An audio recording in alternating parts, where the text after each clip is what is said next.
നമസ്കാരം. എല്ലാ പ്രേക്ഷകർക്കും ഹാപ്പി ന്യൂ ഇയർ.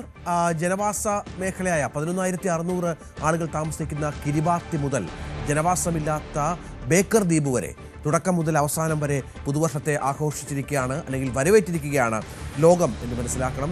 കേരളത്തിലും വലിയ വിപുലമായ പരിപാടികൾ പുതുവർഷവുമായി ബന്ധപ്പെട്ടുണ്ടായിരുന്നു. ഐശ്വര്യത്തിൻ്റെ, സമൃദ്ധിയുടെ 2026 എല്ലാ പ്രേക്ഷകർക്കും നേരുന്നു. ആദ്യം തലക്കെട്ടുകൾ.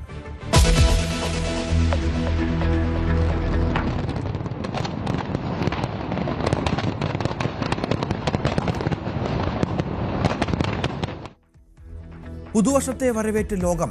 നാടും നഗരവും ആഘോഷലഹരിയിൽ. പുതുവർഷത്തെ ആദ്യം വരവേറ്റത് കിരിബാത്ത് ദ്വീപ്. കൊച്ചിയിൽ പാപ്പാഞ്ഞിയെ കത്തിച്ച് ആഘോഷം.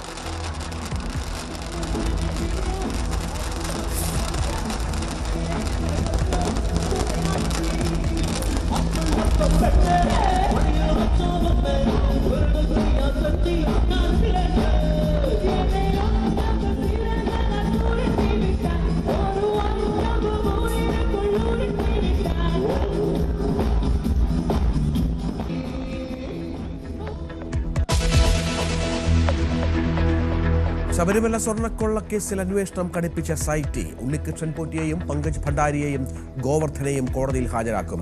ഇടക്കാല റിപ്പോർട്ട് അടുത്തയാഴ്ച ഹൈക്കോടതിയിൽ.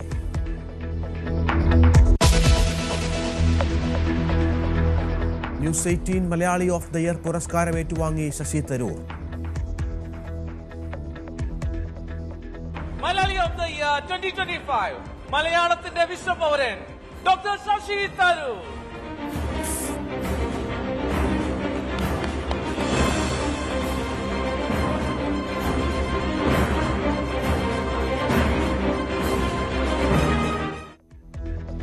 മാധ്യമങ്ങളെ വിമർശിച്ചും ന്യൂസ് 18 പ്രശംസിച്ചും മുഖ്യമന്ത്രി. വർഗീയത സമൂഹത്തെ സ്വാധീനിക്കുന്നുണ്ടെന്നും പിണറായി വിജയൻ.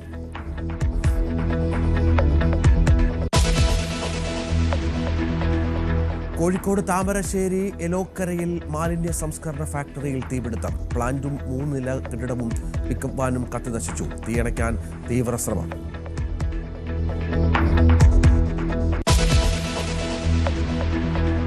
ന്യൂയോർക്കിൽ ഇന്ന് ചരിത്ര നിമിഷം. പുതിയ മേയറായി സൊഹറാൻ മംദാനി സത്യപ്രതിജ്ഞ ചെയ്യും. ചടങ്ങ് ചരിത്ര പ്രസിദ്ധമായ സബ്വേ സ്റ്റേഷനിൽ.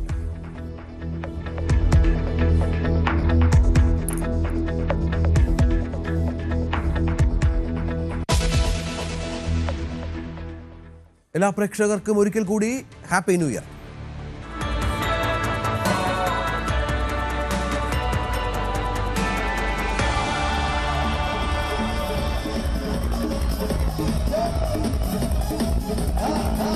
പ്രതീക്ഷകളുമായി പുതുവർഷത്തെ ലോകം വരവേറ്റു. ശാന്തസമുദ്രത്തിലെ കിരിബാത്തി ദ്വീപിലാണ് പുതുവർഷം ആദ്യം എത്തിയത്.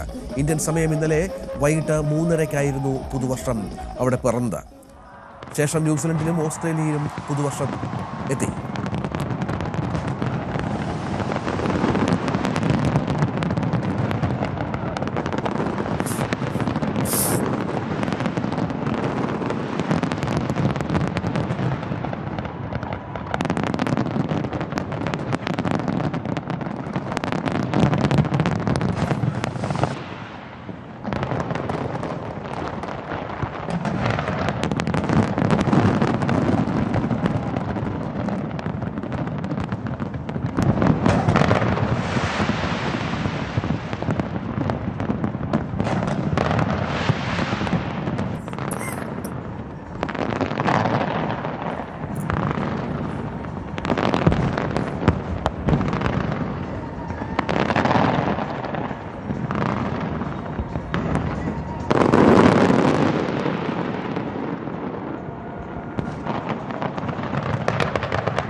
ചൈനയും പുതുവർഷം ആഘോഷിച്ചു.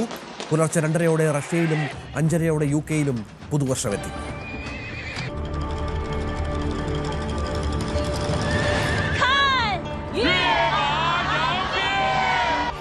是的，长城脚下，雄冠之上，同样热烈的氛围正在看，势不可挡。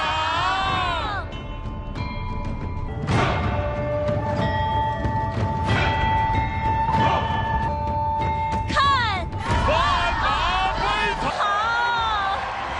此时此刻，我们这边也有很多网，也让我们向他们送出新年的祝福，朋友们 ，Happy！ City with your own eyes. And may we wish Beijing stride forward on a new journey, love and cherish each other.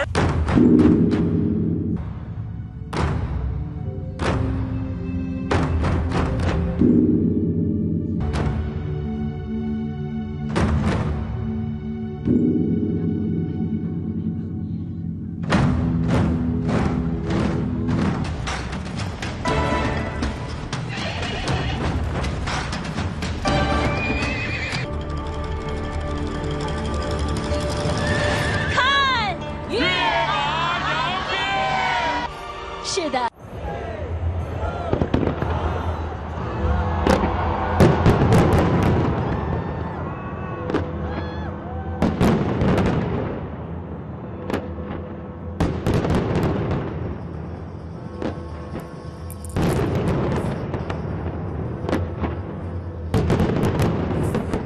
10, 9, 8, 7.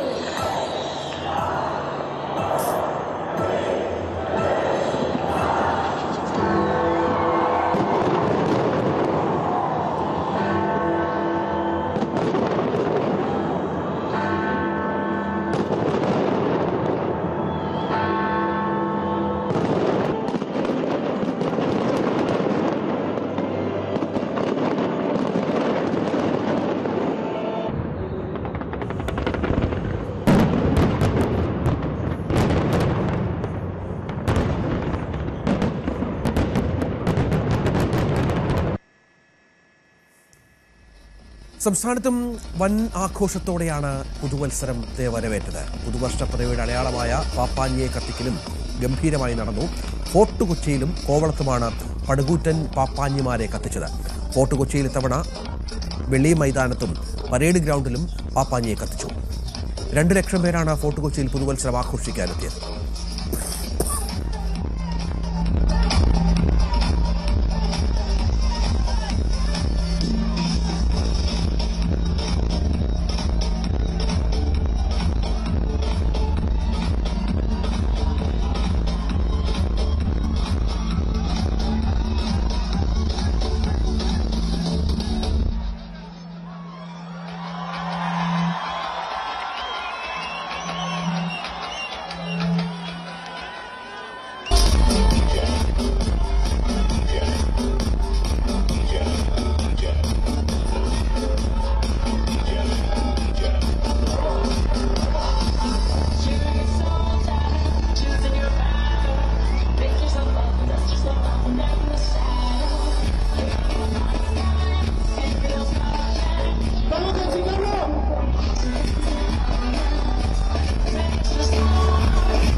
ശബരിമലയിലും പുതുവത്സരാഘോഷം നടന്നു. 18ാം പടിക്ക് താഴെ ADGP S. ശ്രീജിത്തിന്റെ നേതൃത്വത്തിൽ കർപ്പൂരം തെളിയിച്ചു. ദേവസ്വം ബോർഡ് ജീവനക്കാരും പോലീസും റാപ്പിഡ് ആക്ഷൻ ഫോഴ്സും ആഘോഷത്തിന്റെ ഭാഗമായി.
ശബരിമല സന്നിധാനത്തെ പുതുവർഷ പുലരിയിലെ അടക്കം തിരക്കാണ് പ്രേക്ഷകർ കാണുന്നത്. വലിയ തിരക്ക് അനുഭവപ്പെടുന്നുണ്ട് കഴിഞ്ഞ കുറേ ദിവസങ്ങളായി. ഇന്നലെ പോലീസ് ഉദ്യോഗസ്ഥരുടെ നേതൃത്വത്തിൽ അവിടെ പുതുവർഷവും ആഘോഷിച്ചിരുന്നു. ദൃശ്യങ്ങളാണ്.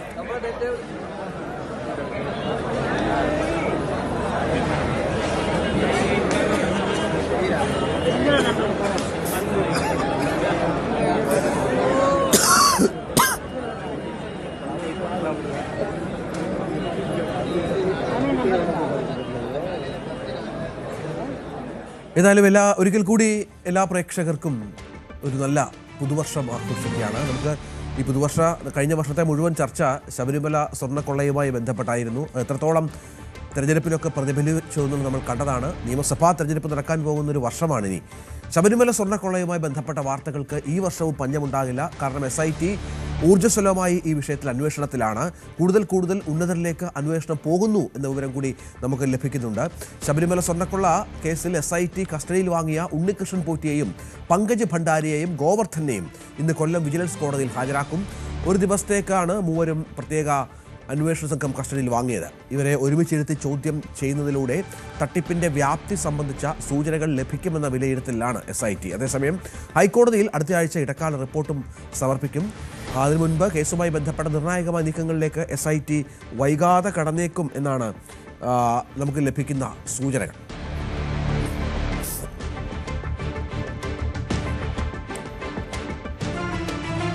താമരശ്ശേരിയിലേക്കൊന്ന് പോകണം. അവിടെ പ്ലാസ്റ്റിക് സംസ്കരണ കേന്ദ്രത്തിൽ തീപിടുത്തമുണ്ടായിരിക്കുകയാണ്. യെല്ലോക്കരയിലാണ് അപകടമുണ്ടായത്. വിവിധയിടങ്ങളിൽ നിന്നുള്ള ഫയർഫോഴ്സ് സംഘം തീയണയ്ക്കാൻ ശ്രമം തുടരുകയാണ്. 3 നില കെട്ടിടമാണ് കത്തി നശിച്ചത്. വാഹനങ്ങളും കത്തി അമർന്നു എന്നാണ് ലഭിക്കുന്ന വിവരം. ജനവാസ മേഖലയിൽ നിന്ന് മാറിയാണ് ഈ കെട്ടിടം ഉള്ളത്. കെട്ടിടത്തിന് സമീപം താമസിക്കുന്ന തൊഴിലാളികൾ ആണ് തീ പടരുന്നത് ആദ്യം കണ്ടത്.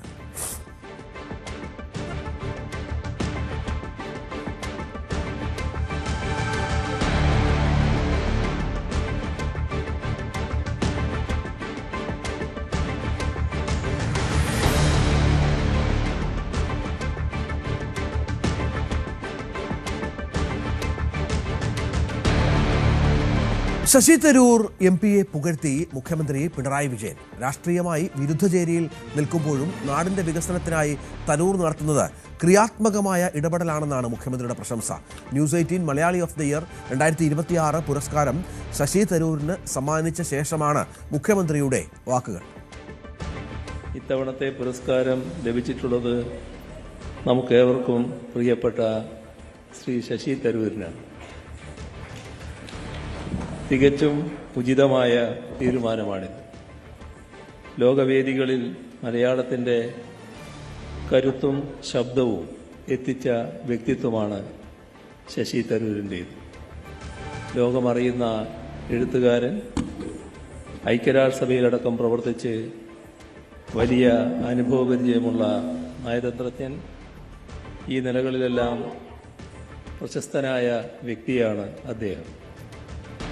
ഐക്യരാഷ്ട്രസഭയിൽ ഉന്നത പദവികൾ അലങ്കരിച്ചപ്പോഴും ഇപ്പോൾ പാർലമെൻ്റ് അംഗം എന്ന നിലയിൽ പ്രവർത്തിക്കുമ്പോഴും നമ്മുടെ നാടിനോട് അളവറ്റ കൂറ് പുലർത്തുന്ന കാര്യത്തിൽ ബദ്ധശ്രദ്ധനാണ് അദ്ദേഹം.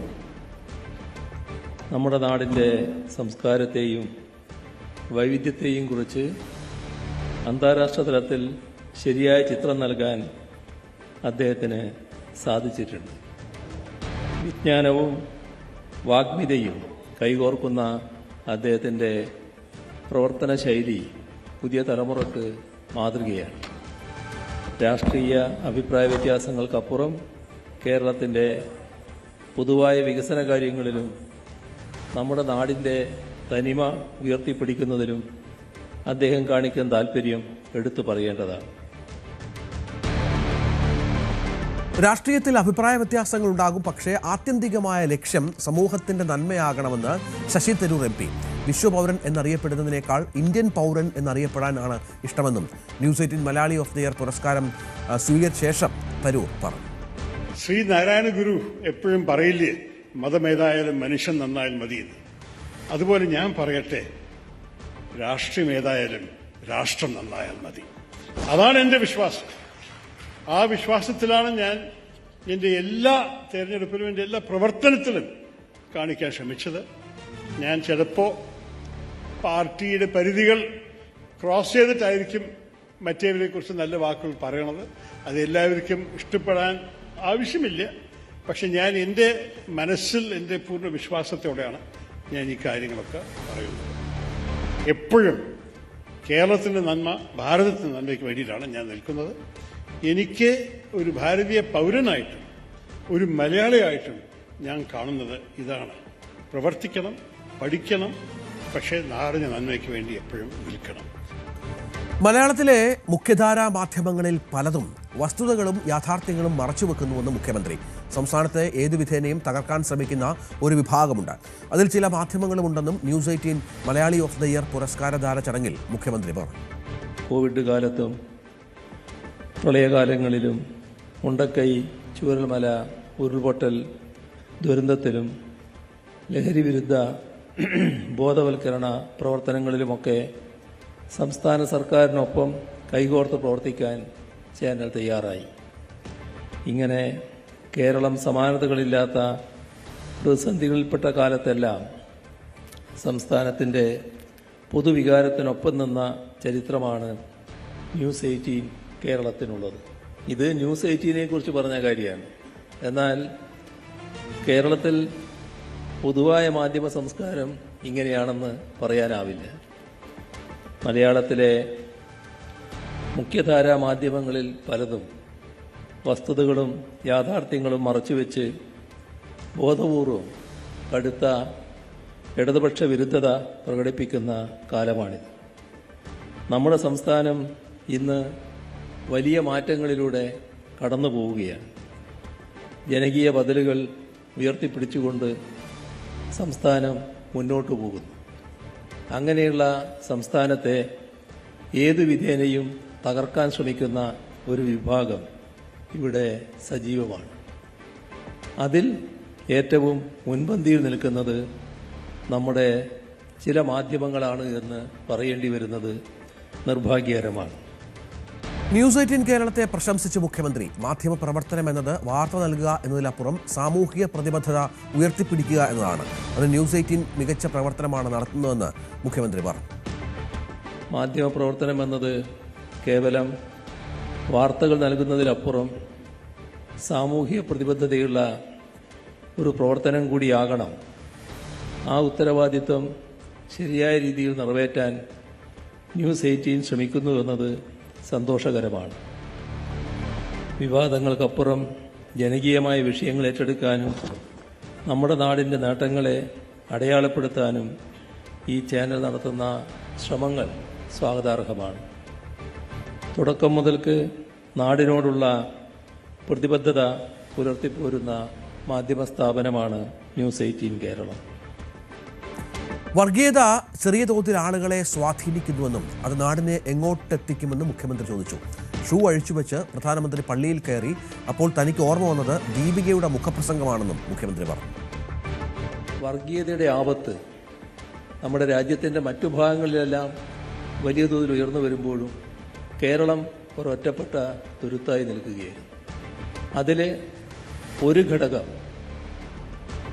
ഈ സംസ്ഥാനത്തിലെ ഇടതുപക്ഷത്തിൻ്റെ സ്വാധീനവും കരുത്തുമായിരുന്നു. നമ്മുടെ സംസ്ഥാനം തീർത്തും വേറിട്ട് നിൽക്കുന്നു. ഇവിടെ ഒരു ഭേദചിന്തയുമില്ലാതെ സോദരത്വേന വാഴാൻ കഴിയുന്ന ഒരു നാടായി നിൽക്കുന്നു. ഇതൊന്നും ഇന്നത്തെ ദേശീയ സാഹചര്യത്തിൽ പലയിടത്തും സ്വപ്നം കാണാൻ പോലും കഴിയാത്ത ഒന്നാണ്. പക്ഷേ നമ്മുടെ നാടിൻ്റെ യാഥാർത്ഥ്യം ഇതായിരുന്നു. എന്നാൽ മെല്ലെ മെല്ലെ ആ വർഗീയത ചെറിയ തോതിൽ ആളുകളെ സ്വാധീനിക്കുന്ന സ്ഥിതിയിലേക്ക് വന്നിരിക്കുന്നു. തീർത്തും അസ്വീകാര്യമായി നിർത്തിയിരുന്ന സ്ഥാനത്ത് ചെറിയ തോതിലുള്ള സ്വീകാര്യത വർഗീയതയ്ക്ക് വരുന്നില്ലേ? ഇത് നമ്മുടെ നാടിനെ എങ്ങോട്ടാണ് എത്തിക്കുക? ഇടതുപക്ഷ വിരോധത്തിൻ്റെ ഭാഗമായി വർഗീയതയെ ഏതെങ്കിലും തരത്തിൽ പ്രോത്സാഹിപ്പിക്കാൻ തയ്യാറായാൽ അത് നാട്ടിനുണ്ടാക്കുന്ന ആപത്ത് എത്രത്തോളമായിരിക്കും? ആദരണീയനായ വൈസ് പ്രസിഡന്റ് അവിടെ സംസാരിക്കുകയാണ്. അപ്പോൾ അദ്ദേഹം ഒരു കാര്യം പറഞ്ഞു. നമ്മുടെ പ്രധാനമന്ത്രി ഡൽഹിയിൽ ഒരു ക്രൈസ്തവ ദേവാലയത്തിൽ പോയി. അവിടെ ഷൂ അഴിച്ചു വെച്ചാണ് അകത്തേക്ക് കടന്നത്. വലിയ ആദരവോടെയാണ് അകത്തേക്ക് കടന്നത്. ആ ഷൂ അഴിച്ചു വെച്ചുകൊണ്ടാണ് ബൈബിൾ അദ്ദേഹം ഏറ്റുവാങ്ങിയത്. അപ്പോൾ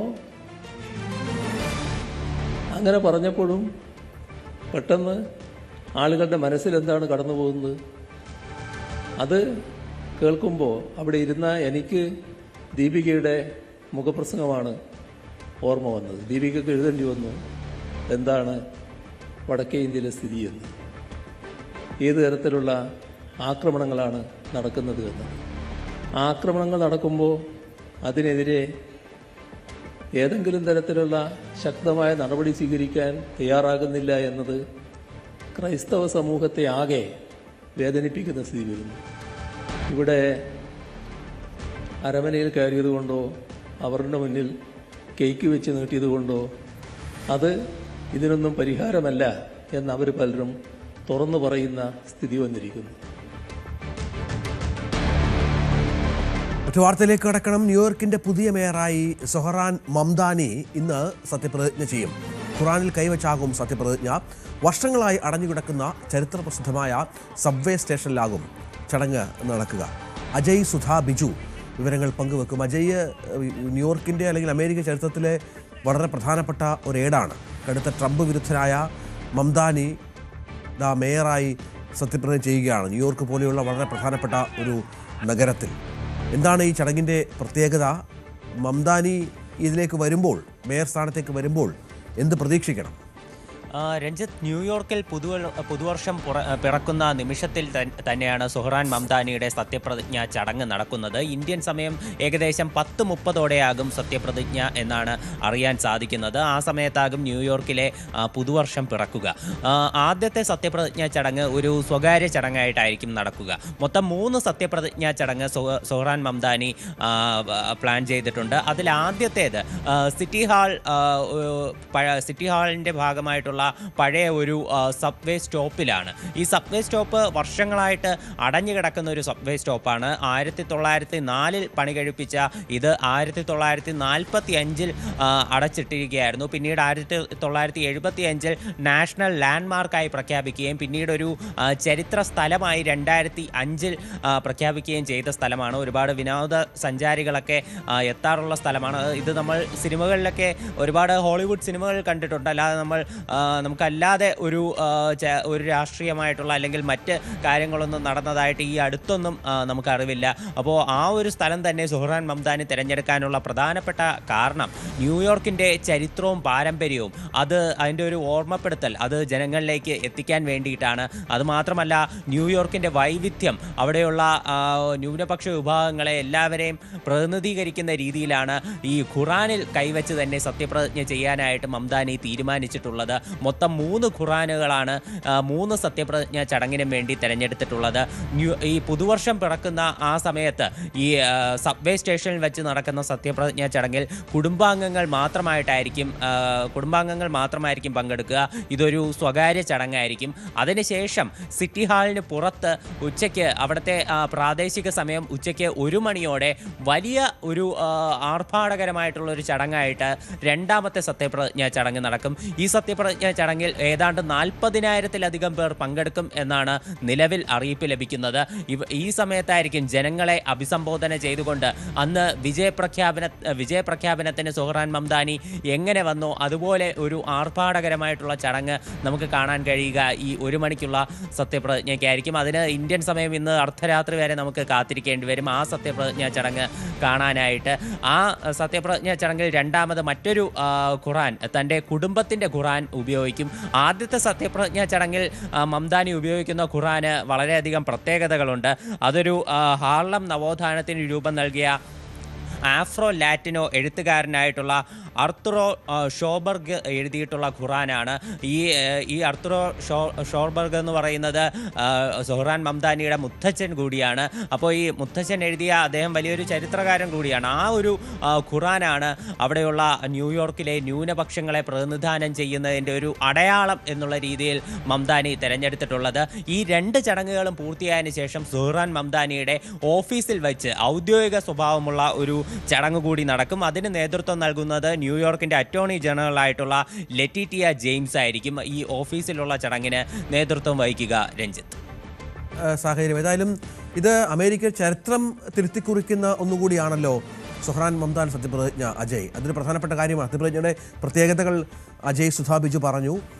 ചരിത്രപ്രസിദ്ധമായ ഒരുപാട് മാറ്റങ്ങൾക്ക് സാക്ഷ്യം വഹിച്ച ഒരു നഗരം കൂടിയാണ് നമുക്കറിയാം ന്യൂയോർക്ക്. ഇവിടെ മംദാനിയെ പോലെ ഒരു കടുത്ത ട്രംപ് വിരുദ്ധൻ അധികാരത്തിലേക്ക് വരുമ്പോൾ എന്തായിരിക്കും അവിടുത്തെ രാഷ്ട്രീയത്തിൽ സംഭവിക്കുക എന്നുള്ളതും പ്രധാനമാണല്ലോ. തീർച്ചയായിട്ടും ഇപ്പോൾ ട്രംപുമായിട്ട് ആദ്യം തന്നെ യുദ്ധം പ്രഖ്യാപിച്ചുകൊണ്ട് കടുത്ത ട്രംപ് വിരോധം, അതും പരസ്യമായിട്ട് എതിരാളികൾ പലരും പറയാൻ മടിക്കുന്ന കാര്യങ്ങൾ വരെ പച്ചയ്ക്ക് വിളിച്ചു പറഞ്ഞുകൊണ്ടുള്ള പ്രസ്താവനകളാണ് സുഹ്റാൻ മംദാനി ആദ്യം മുതൽ തന്നെ നടത്തിയിരുന്നത്. മംദാനിയുടെ ആദ്യകാല പ്രചരണ വീഡിയോകളെല്ലാം റീൽസായിട്ട് പിന്നീട് പുറത്തു വന്നതെല്ലാം നമ്മൾ കാണണം. ആദ്യം റോഡ് സൈഡിൽ നിന്ന് പ്ലക്കാർഡുകളും പിടിച്ചുകൊണ്ട് ഒരു സാധാരണക്കാരനെ പോലെയാണ് അയാൾ തെരഞ്ഞെടുപ്പ് പ്രചരണം നടത്തിയിരുന്നത്. അന്ന് അദ്ദേഹത്തിന് പിന്നിൽ അണിനിരക്കാൻ ആരും ഇല്ലായിരുന്നു എന്നതും നമുക്ക് ആ ദൃശ്യങ്ങളിൽ നിന്ന് തന്നെ വ്യക്തമാണ്. പിന്നീടാണ് മംദാനിയുടെ വാക്കുകൾ കേൾക്കാൻ വേണ്ടി കൂടുതൽ ആളുകൾ മുന്നിട്ടിറങ്ങി വന്നത്. പിന്നീട് വലിയൊരു ജനക്കൂട്ടം തന്നെ സുഹ്റാൻ മംദാനിക്ക് പിന്നിൽ അണിനിരക്കുന്ന ഒരു കാഴ്ചയുണ്ടായിരുന്നു.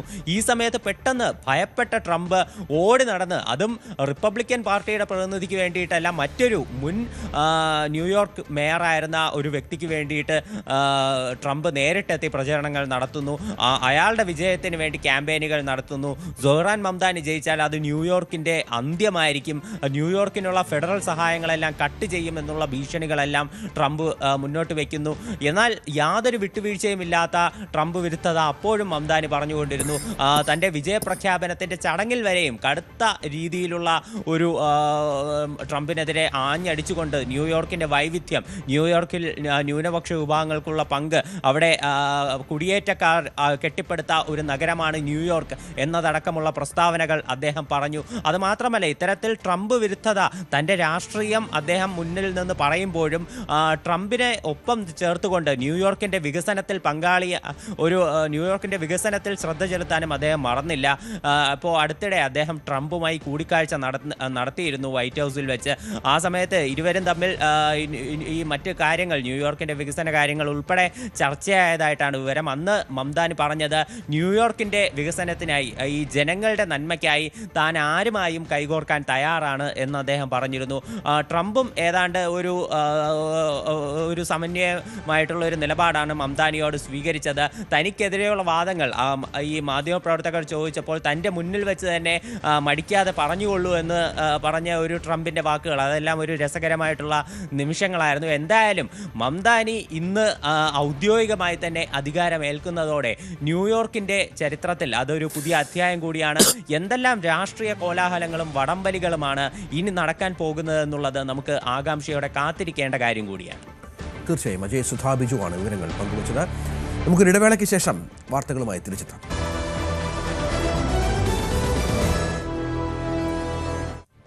മുൻ ബംഗ്ലാദേശ് പ്രധാനമന്ത്രി ഖാലിദ സിയയുടെ സംസ്കാരത്തിൽ പങ്കെടുത്ത വിദേശകാര്യമന്ത്രി എസ് ജയശങ്കർ മന്ത്രിയുടെ ധാക്ക സന്ദർശനം ഇന്ത്യ ബംഗ്ലാദേശ് ഉഭയകക്ഷി ബന്ധത്തിൽ പുതിയൊരു അധ്യായം തുറക്കുമെന്ന് ഇന്ത്യയിലെ ബംഗ്ലാദേശ് ഹൈക്കമ്മീഷണർ റിയാസ് ഹമീദുള്ള പറഞ്ഞു. ഖാലിദ സിയയുടെ മരണത്തിൽ 3 ദിവസത്തെ ഔദ്യോഗിക ദുഃഖാചരണവും 1 ദിവസത്തെ പൊതു അവധിയും പ്രഖ്യാപിച്ച് ബംഗ്ലാദേശ് മുഖ്യ ഉപദേഷ്ടാവ് മുഹമ്മദ് യൂനിസ് രംഗത്ത് വന്നു. അജയ് വിവരങ്ങളുമായി ചേരുകയാണ്. അജയ്, ഇന്ത്യ ബംഗ്ലാദേശ് ബന്ധം കഴിഞ്ഞ കുറേ നാളുകളായി അത്ര സുഖകരമല്ല. കാരണം അവിടെ ന്യൂനപക്ഷ സമുദായങ്ങൾക്ക് നേരെ ഉണ്ടായിരുന്ന അതിക്രമമൊക്കെ പലപ്പോഴും ഇന്ത്യ ശ്രദ്ധയിൽപ്പെടുത്താറുണ്ട്. അതിന് പരിഹാരമുണ്ടാകാറില്ല. ഇപ്പോൾ ജയശങ്കറിൻ്റെ സന്ദർശനം എന്തെങ്കിലും മാറ്റം ഈ ഒരു സാഹചര്യത്തിന് സൃഷ്ടിക്കുമെന്ന് പ്രതീക്ഷിക്കാമോ? തീർച്ചയായിട്ടും ഇന്ത്യയുടെ ഒരു തന്ത്രപരമായിട്ടുള്ള നീക്കമാണ് എസ് ജയശങ്കറിൻ്റെ ഈ സന്ദർശനം എന്നതുകൊണ്ട് നമുക്ക് എടുത്തു സൂചിപ്പിക്കണം. കാര്യം ഇപ്പോൾ അടുത്തിടെ രഞ്ജിത്ത് സൂചിപ്പിച്ചതുപോലെ കടുത്ത ഇന്ത്യ വിരുദ്ധതയും ന്യൂനപക്ഷങ്ങൾക്ക് നേരെയുള്ള ആക്രമണവും ബംഗ്ലാദേശിൽ കൊടുമ്പിരി കൊണ്ടിരുന്നു. ഇപ്പോൾ ഏറ്റവും പ്രധാനമായി ഇത്തരം കാര്യങ്ങൾ, ഇന്ത്യ വിരുദ്ധ പ്രസ്താവനകളും ന്യൂനപക്ഷങ്ങൾക്കെതിരെയുള്ള ആക്രമണങ്ങളും അതെല്ലാം നടന്നത് ഈ ജമാഅത്തെ ഇസ്ലാമിയുടെ ഒരു നേതൃത്വത്തിലായിരുന്നു. ജമാഅത്തെ ഇസ്ലാമിയാണ് ഇത്തരം കാര്യങ്ങൾ, ഇത്തരം ഒരു വളരെ വെറുപ്പ് നിറഞ്ഞ പ്രസ്താവനകൾ പുറത്തിറക്കി വിട്ടത് ഇവരുടെ ഈ ജമാഅത്തെ ഇസ്ലാമി എന്ന് പറയുന്ന പാർട്ടിയുടെ നേതൃത്വത്തിലാണ്. അപ്പോൾ ഈ ഒരു അവസരത്തിലാണ് ഇപ്പോൾ എസ് ജയശങ്കറിൻ്റെ BNPയുമായിട്ടുള്ള ഈ കൂടിക്കാഴ്ച, BNPയുടെ ആക്ടിംഗ് ചെയർമാനായിട്ടുള്ള താരിഖ് റഹ്മാനുമായിട്ടുള്ള ഈ കൂടിക്കാഴ്ച നിർണായകമാകുന്നത്. കാര്യം BNP വർഷങ്ങളായി തുടരുന്ന അവരുടെ ജമാഅത്തെ ഇസ്ലാമി സഖ്യം ഉപേക്ഷിച്ച് ഈ തെരഞ്ഞെടുപ്പിനെ സ്വതന്ത്രമായിട്ടാണ് നേരിടുന്നത്. മാത്രമല്ല BNPയുടെ നേതാവായിട്ടുള്ള താരിഖ് റഹ്മാൻ, അദ്ദേഹം 17 വർഷങ്ങൾക്ക് ശേഷം UK-യിൽ നിന്ന് ബംഗ്ലാദേശിൽ തിരിച്ചെത്തിയപ്പോൾ അദ്ദേഹം പറഞ്ഞിരുന്നു, ഞങ്ങൾക്ക് ന്യൂഡൽഹിയുടെ സഹായം വേണ്ട, പാകിസ്ഥാൻ്റെ സഹായം വേണ്ട, ഞങ്ങൾ സ്വന്തമായി തന്നെ നിലനിൽക്കും എന്നൊരു പ്രസ്താവന അദ്ദേഹം പൊതുവേദിയിൽ വെച്ച് നടത്തിയിരുന്നു. അതായത് BNPയുടെ ഒരു രാഷ്ട്രീയ നിലപാടെന്ന് പറയുന്നത് ഇനി മുതൽ ഇന്ത്യയും പാകിസ്ഥാനെയും ആരെയും തന്നെ ആശ്രയിക്കാതെ സ്വതന്ത്രമായിട്ട് നീങ്ങുക എന്നുള്ളതാണ് അവരുടെ നയമെന്ന് ഇതിലൂടെ വ്യക്തമാണ്. മുൻപ് ജമാഅത്തെ ഇസ്ലാമിയുമായി സഖ്യം ഉണ്ടായിരുന്ന സമയത്ത് കടുത്ത ഇന്ത്യ വിരുദ്ധത അത് BNP നേതാക്കളും പരസ്യമായി തന്നെ പറഞ്ഞിരുന്നു. എന്നാൽ നിലവിലെ ഒരു രാഷ്ട്രീയ സാഹചര്യത്തിൽ ന്യൂനപക്ഷങ്ങളെ കൂടി ചേർത്ത് നിർത്തുന്ന ഒരു നിലപാടാണ് താരിഖ് റഹ്മാൻ തൻ്റെ ആദ്യ പൊതുവേദിയിൽ സംസാരിച്ചപ്പോൾ പറഞ്ഞിരുന്നത്. അപ്പോൾ ഈ സാഹചര്യം മുതലാക്കി ഇന്ത്യയുമായി ഒരു താരിഖ് റഹ്മാനുമായിട്ടൊരു സൗഹൃദം പുലർത്തിക്കൊണ്ട് അവിടെയുള്ള ഇന്ത്യ വിരുദ്ധതയും ന്യൂനപക്ഷങ്ങൾക്കെതിരെയുള്ള ആക്രമണങ്ങൾക്കും ഒരു അറുതി വരുത്തുക, അതാണ് തീർച്ചയായിട്ടും ഇന്ത്യയുടെ ലക്ഷ്യമെന്ന് പറയുന്നത്. മാത്രമല്ല ഇപ്പോൾ എസ് ജയശങ്കറിൻ്റെ ബംഗ്ലാദേശ് സന്ദർശനത്തിൽ അദ്ദേഹം കണ്ട വ്യക്തികളെന്ന് പറയുന്നത് തീർച്ചയായിട്ടും നിർണായകം തന്നെയാണ്. ഒന്ന് BNPയുടെ ആക്ടിംഗ് ചെയർമാനും അതുപോലെ തന്നെ ഖാലിദ സിയയുടെ മകനുമായിട്ടുള്ള താരിഖ് റഹ്മാനെ കണ്ടതാണ്. അത് മാത്രമല്ല അദ്ദേഹം ഇപ്പോൾ അവിടെയുള്ള ഇടക്കാല സർക്കാരിലെ ചില നേതാക്കളെയും അദ്ദേഹം കണ്ടിരുന്നു. ഇടക്കാല സർക്കാരിൻ്റെ നിയമ ഉപദേഷ്ടാവായിട്ടുള്ള ആസിഫ് നസ്രുലിനെ എസ് ജയശങ്കർ കണ്ടു. അതുമാത്രമല്ല ദേശീയ സുരക്ഷാ ഉപദേഷ്ടാവ് ഖലീലുർ റഹ്മാനുമായിട്ടും ജയശങ്കർ കൂടിക്കാഴ്ച നടത്തി. ഇവിടെ ഏറ്റവും പ്രധാനപ്പെട്ട ഒരു കാര്യം, ഈ ഇടക്കാല സർക്കാരിന് നേതൃത്വം വഹിക്കുന്ന മുഹമ്മദ് യൂനിസിനെ എസ് ജയശങ്കർ കണ്ടില്ല എന്നുള്ളതാണ്. അതായത് ഇനി ഫെബ്രുവരി 12 നടക്കാനിരിക്കുന്ന തെരഞ്ഞെടുപ്പ്, ആ തെരഞ്ഞെടുപ്പ് നടന്നതിന് ശേഷം ബംഗ്ലാദേശിൽ ആരൊക്കെയായിരിക്കും പ്രധാനമായിട്ടും രാഷ്ട്രീയ ചരടുവലികൾ, രാഷ്ട്രീയ നീക്കങ്ങൾ നടത്താൻ പോകുന്നത്, ആ നേതാക്കളുമായി മാത്രമാണ് എസ് ജയശങ്കർ കൂടിക്കാഴ്ച നടത്തിയത്. ഇതിലൂടെ അടുത്ത അധികാരത്തിലേറാൻ പോകുന്ന പാർട്ടിയുമായി ഒരു നല്ല ബന്ധം പുലർത്തുക, ഇതാണ് ഇന്ത്യയുടെ ഏറ്റവും പ്രധാന ലക്ഷ്യം. ഇനി അടുത്ത തെരഞ്ഞെടുപ്പിൽ BNP അവരുടെ പ്രധാനമന്ത്രി സ്ഥാനാർത്ഥിയായി ഉയർത്തിക്കാട്ടാൻ പോകുന്നത് തീർച്ചയായിട്ടും താരിഖ് റഹ്മാനെ തന്നെയാകും. അപ്പോൾ ഈ സാഹചര്യത്തിൽ താരിഖ് റഹ്മാനുമായിട്ടുള്ള ഒരു സൗഹൃദം അത് ഇന്ത്യയെ സംബന്ധിച്ച് നിർണായകമാണ്. ഇപ്പോഴുള്ള ഇന്ത്യ വിരുദ്ധ നീക്കങ്ങൾക്ക് ഇതിലൂടെ ഒരു അന്ത്യം വരുത്താൻ ചിലപ്പോൾ സാധിച്ചേക്കും. അതാണ് സാഹചര്യം. ഏതായാലും ബംഗ്ലാദേശുമായുള്ള രാഷ്ട്രീയ പശ്ചാത്തലം, സാഹചര്യമൊക്കെ അത്ര സുഖകരമല്ല. അത് മാറ്റിയെടുക്കുക എന്നുള്ള വലിയ ലക്ഷ്യം ജയശങ്കറിനുണ്ട്.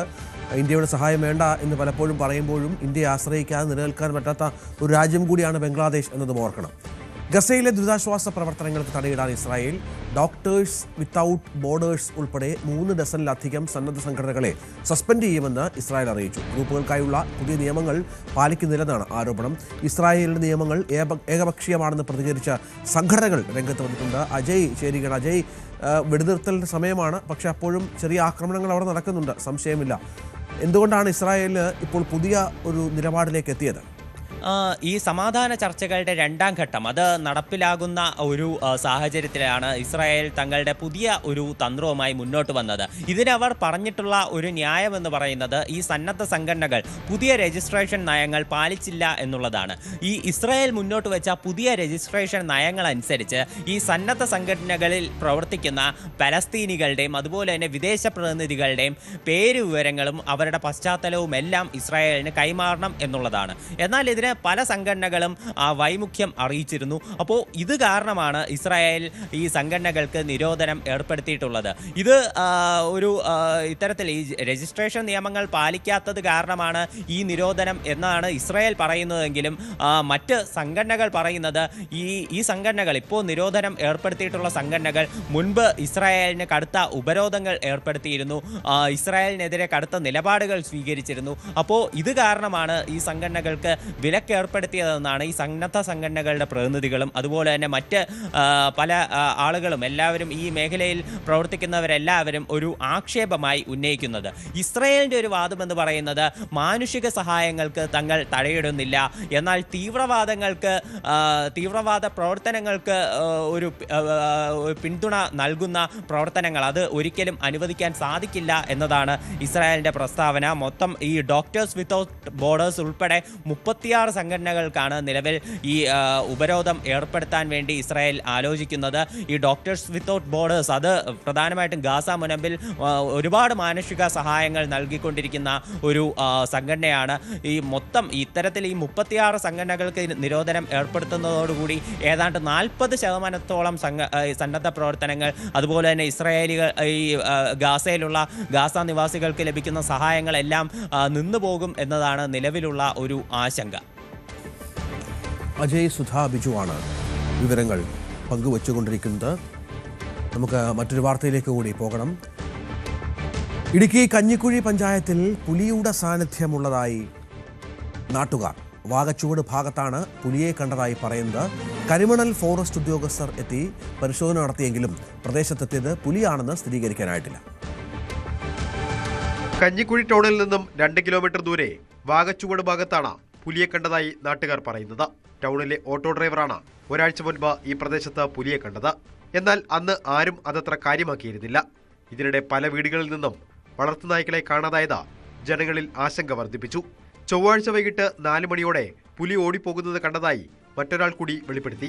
അവിടെ നിൽക്കുമ്പോൾ ഞാനാണ്ട് അവിടെ ഇരിക്കുമോ, അവിടെ ഒറ്റ ചാടം ചാടിയിട്ട് അത് റോഡിൽ ചാടിയിട്ട് അവിടുന്ന് ആ സൈഡിൽ അങ്ങനെ തന്നെ അങ്ങ് പോയി. തോമസ് കാര്യം അവിടെ നിൽപ്പുണ്ട്. പക്ഷേ തോമസ് കണ്ടില്ല. ഞാനിവിടെ ഒച്ച ഉണ്ടാക്കുന്ന കേട്ടോണ്ട് തോമസ് എന്നെ ശ്രദ്ധിക്കും. ഒത്തിരി വലിപ്പമൊന്നുമില്ല, എങ്കിലും ഒരു മുഴുപ്പ് പറഞ്ഞാൽ ഇത്രയും മുഴുപ്പ് വേണം. നീളം വാലൊക്കെ ഇങ്ങനെ നിൽക്കുമോ. ഇതിനിടെ ഈ പ്രദേശത്ത് മുള്ളൻപന്നിയെ കൊന്നു ഭക്ഷിച്ചതിന്റെ അവശിഷ്ടങ്ങളും കണ്ടെത്തിയിരുന്നു. നാട്ടുകാർ അറിയിച്ചതിനെ തുടർന്ന് കരിമണൽ ഫോറസ്റ്റ് റേഞ്ച് ഉദ്യോഗസ്ഥരെത്തി പരിശോധന നടത്തിയെങ്കിലും പുലിയെന്ന് സ്ഥിരീകരിക്കാനായില്ല. വനവകുപ്പ് ഉദ്യോഗസ്ഥരുമായി ആലോചിച്ച വേണ്ട നടപടികൾ സ്വീകരിക്കുമെന്ന് കഞ്ഞിക്കുഴി പഞ്ചായത്ത് പ്രസിഡന്റ് കോമളം മോഹൻദാസ് പറഞ്ഞു. ഞങ്ങൾ ആകപ്പാടെ ഭയങ്കര ഭീതിയിലാണ്. ഇവിടെ പുലി ഇറങ്ങി കുറേ പേരൊക്കെ കാണുകയൊക്കെ ചെയ്തു. അപ്പോൾ നമ്മളെല്ലാവരും കൂടെ വന്ന് സൈറ്റ് വിസിറ്റ് ചെയ്തു. ഇതിൻ്റെ കാലും മുള്ളും എല്ലാം കിട്ടിയിട്ടുണ്ട്. അപ്പോൾ നമ്മൾ റേഞ്ച് ഓഫീസറെ വിളിച്ച് അതിന് വേണ്ട കാര്യങ്ങളൊക്കെ ചെയ്യാനുള്ള കാര്യങ്ങൾ വളരെ വേഗത്തിൽ ചെയ്യുന്നതായിരിക്കും. ന്യൂസ് 18 പൊതുവിപണിയിൽ ഇറച്ചിക്കോഴി വില കുതിച്ചുയരുന്നു. ഹൈറേഞ്ചിൽ കോഴിയിറച്ചി വില കിലോയ്ക്ക് 150 രൂപയായി.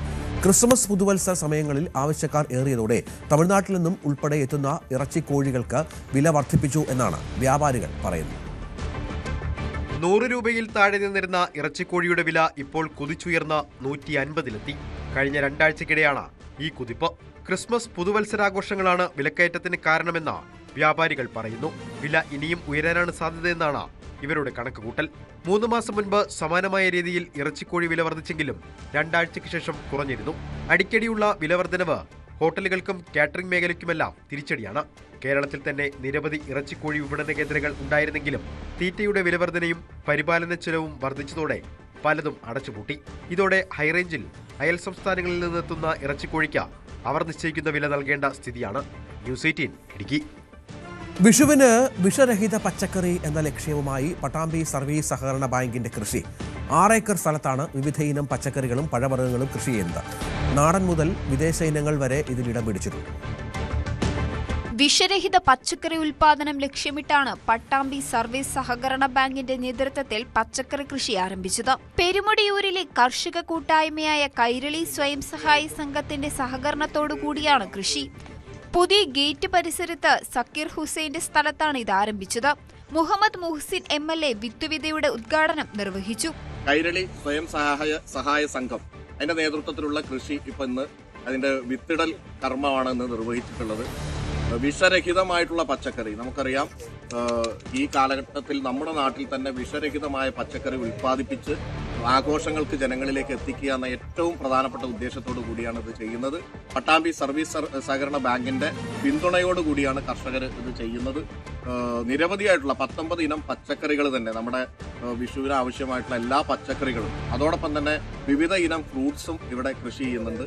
6 ഏക്കർ സ്ഥലത്ത് വെണ്ട, വഴുതന, കുമ്പളം, മത്തൻ, ചുരയ്ക്ക, പയർ, മുളക്, വെള്ളരി, പടവലം, പാവയ്ക്ക, പീച്ചിങ്ങ, ചീര, അറബി നാടുകളിൽ ഉൽപ്പാദിപ്പിക്കുന്ന കിയാർ തുടങ്ങിയ പച്ചക്കറികളും വ്യത്യസ്ത ഇനം തണ്ണിമത്തനുകൾ, ബട്ടർനട്ട് എന്നിവ സക്കീറിന്റെ കൃഷിയിടത്തിൽ വിളയുന്നുണ്ട്.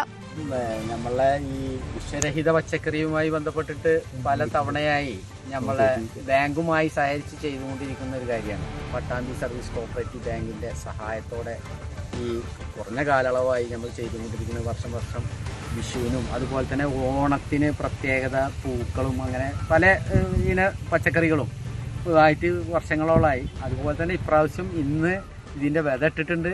ഇനി അടുത്ത തന്നെ ഒരു 60 ദിവസം കഴിഞ്ഞാൽ നമുക്ക് തണ്ണിമത്തൻ വിളവെടുപ്പ് ഉദ്ഘാടനം നടത്തും എന്നാണ് പ്രതീക്ഷിക്കുന്നത്. നൂതന രീതിയിലാണ് കൃഷി ചെയ്യുന്നത്.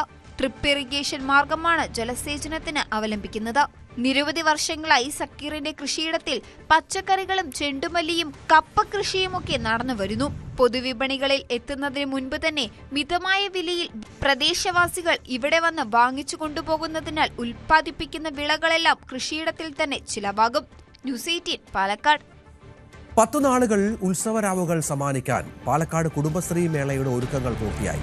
ചാലിശ്ശേരി ക്ഷേത്ര മൈതാനിയിൽ നാളെ മുതൽ ജനുവരി 11 വരെ നടക്കുന്ന 13ാമത് കുടുംബശ്രീ ദേശീയ സരസ് മേള മുഖ്യമന്ത്രി പിണറായി വിജയൻ ഉദ്ഘാടനം ചെയ്യും. ചരിത്രത്തിലാദ്യമായി 10 ദിവസം നീണ്ടു നിൽക്കുന്ന വിപണന കലാമേള തൃത്താല മണ്ഡലത്തിൽ സംഘടിപ്പിക്കുന്നതിന്റെ ആവേശത്തിലാണ് നാട്. 250-ലധികം സ്റ്റാളുകൾ മേളയിൽ ഉണ്ടാകും.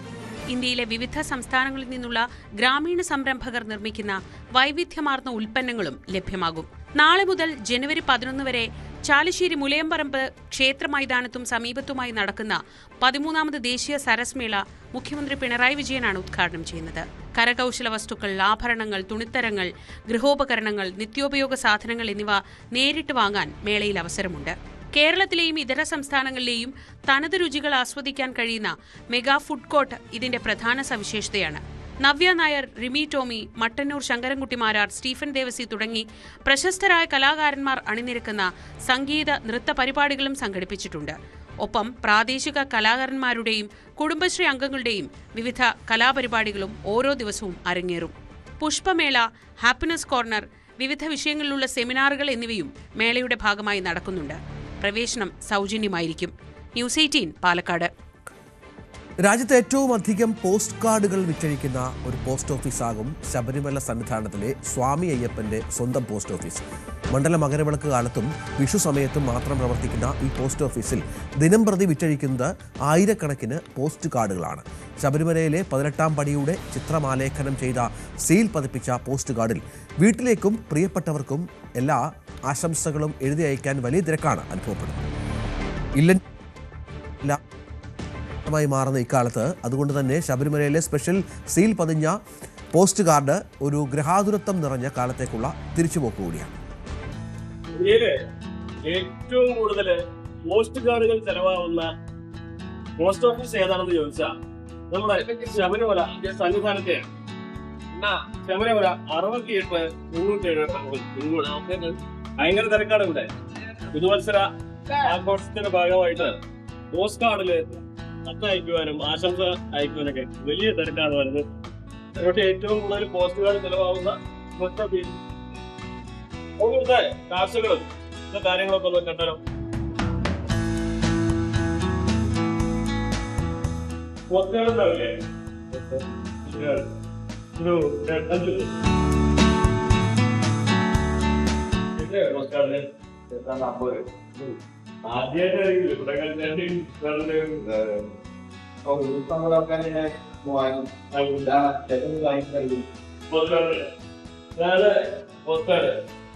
പൈസയുള്ളൂ. സാധാരണ പുതിയ ആൾക്കാർക്കൊന്നും ഇത്ര പരിചയം ഉണ്ടാവില്ല. അടുത്ത തലമുറയ്ക്കൊക്കെ നന്നായിട്ട് അറിയായിട്ട് ചുരുങ്ങിയ ചെലവിൽ വിവരം അറിയിക്കാനുള്ള സംവിധാനമായിരുന്നു പോസ്റ്റ് കാർഡ് ഉണ്ടായിരുന്നത്. അത് ഇപ്പോ ഇപ്പോഴത്തെ കുട്ടികൾക്കൊന്നും ഒട്ടും കണ്ടാലും അറിയണമെന്നില്ല. ഇവിടുത്തെ പ്രത്യേകതയാണ് ശബരിമലയുടെ മാത്രമായിട്ടുള്ള ഈ ഒരു ഫീൽ. അത് വേറെ എവിടെയില്ല അല്ലേ? ശബരിമല അയ്യപ്പന് മാത്രമുള്ള ഫീലാണിത്. അതുകൊണ്ട് തന്നെ നമുക്ക് പ്രിയപ്പെട്ടവർക്കൊക്കെ ആശംസ അയക്കാൻ ഈ പോസ്റ്റ് കാർഡിൽ അവർക്ക് നവോത്തരാശംസകൾ അയക്കാം. ₹3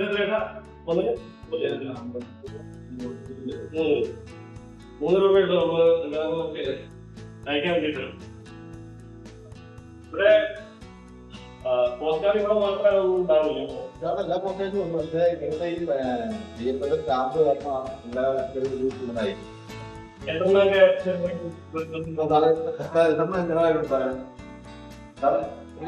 എത്ര പോസ്റ്റ് കാർഡ് കിട്ടുന്നല്ലോ? ആവറേജ് 1000 കൊടുക്കുള്ളൂ. 5000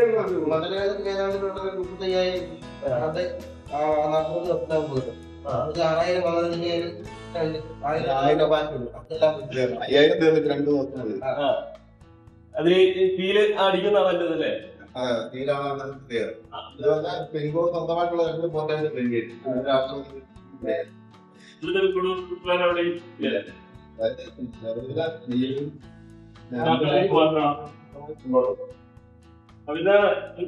ഈ പുതുവത്സരാശംസകൾ അയക്കാൻ ഏറ്റവും അതിനാവുമ്പോ ഏറ്റവും തിരക്കില്ല.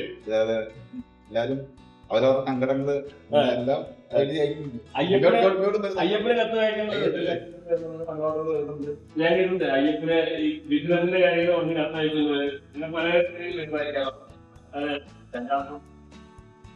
അവിടെ തീലടിക്കുന്നത് കാണാം. നമുക്ക് തീലടിക്കുന്നത് കാണാം. ഇതൊരു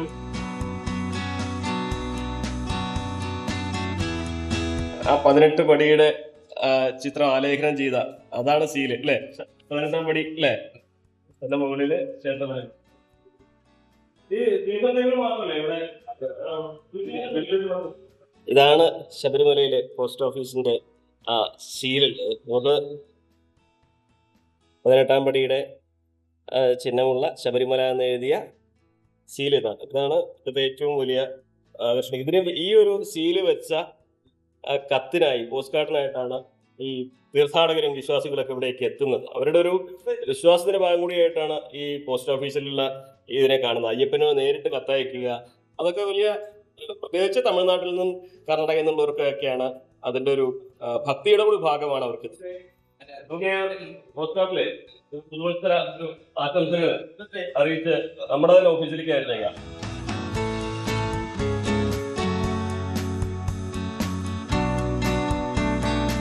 നമുക്കിത് പോസ്റ്റ് ചെയ്യാം. അപ്പോ നമുക്ക് ഈ പുതുവത്സര ആശംസകളുള്ള ഈ കാർഡ് പോസ്റ്റ് ചെയ്യാണ്. 2 ദിവസം ഇപ്പോഴായിരിക്കും. ഒരുപാട് കാലത്തിന് ശേഷം കേട്ടോ പോസ്റ്റ് ചെയ്യുന്നു. എന്നാണെങ്കിലും ശബരിമലയിൽ നിന്നുള്ള ഈ പുതുവത്സര ആശംസ ഇത്രയും വേഗം എല്ലാ പ്രിയപ്പെട്ടവരിലേക്ക് എത്തട്ടെ. സന്നിധാനത്തും CB അനുമോൾ, ന്യൂസ് 18. പുതുവത്സര പുലരിയിൽ സന്നിധാനത്ത് വൻ തീർത്ഥാടക പ്രവാഹം. പമ്പ മുതൽ സന്നിധാനം വരെ നിയന്ത്രണങ്ങളോടെയാണ് തീർത്ഥാടകരെ കയറ്റിവിടുന്നത്. ഇന്നലെ 90,350 പേർ ദർശനം നടത്തി. ശബരിമല സന്നിധാനത്ത് പുതുവത്സര ദിനത്തിൽ വലിയ തിരക്കാണ് അനുഭവപ്പെടുന്നത്.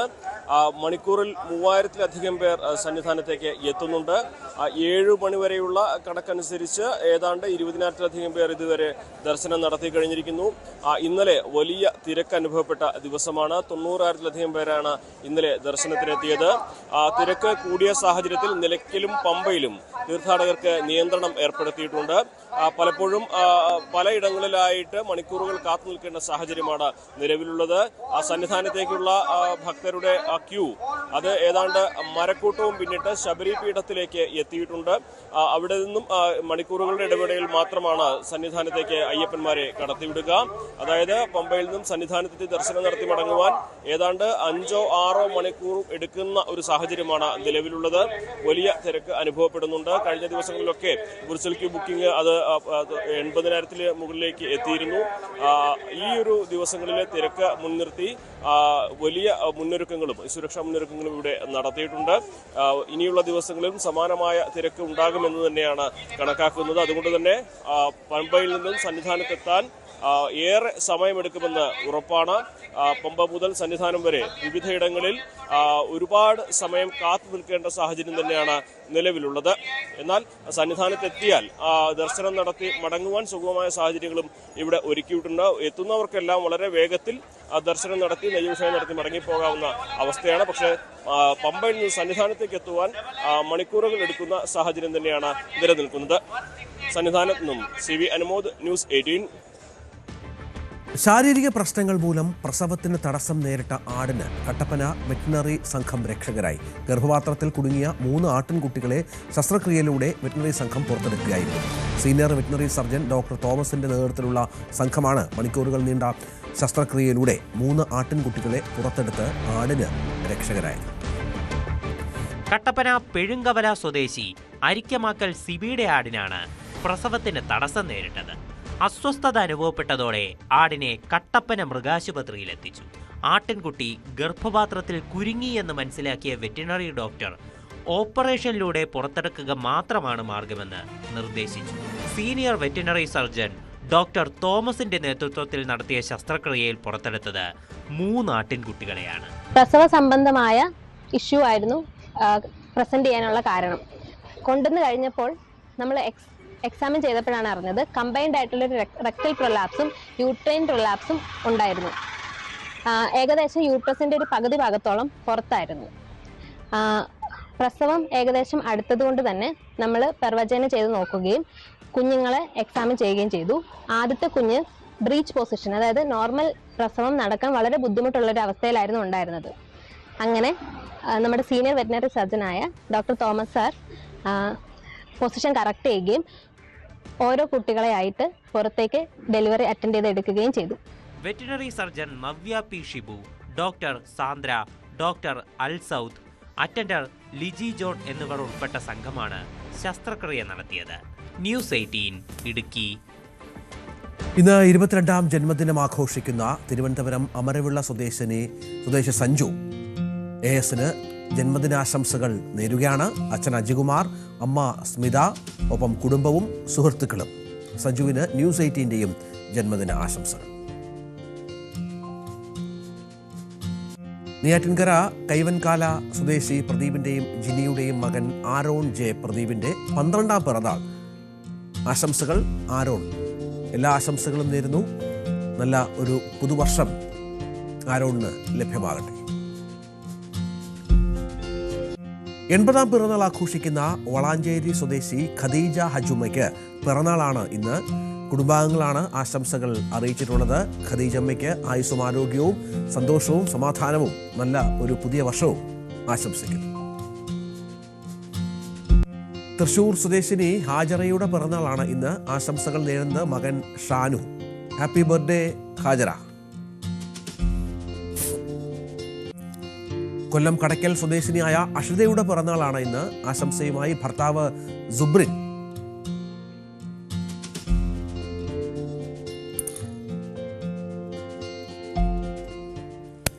ഒരിക്കൽ കൂടി എല്ലാ പ്രേക്ഷകർക്കും നല്ല ഒരു 2026 പുതിയ വർഷം ആശംസിച്ചുകൊണ്ട് ന്യൂസ് 18 തുടരുക. വാർത്തകൾ കൂടുതലായി വരും ബുള്ളറ്റിനുകൾ. നമസ്കാരം.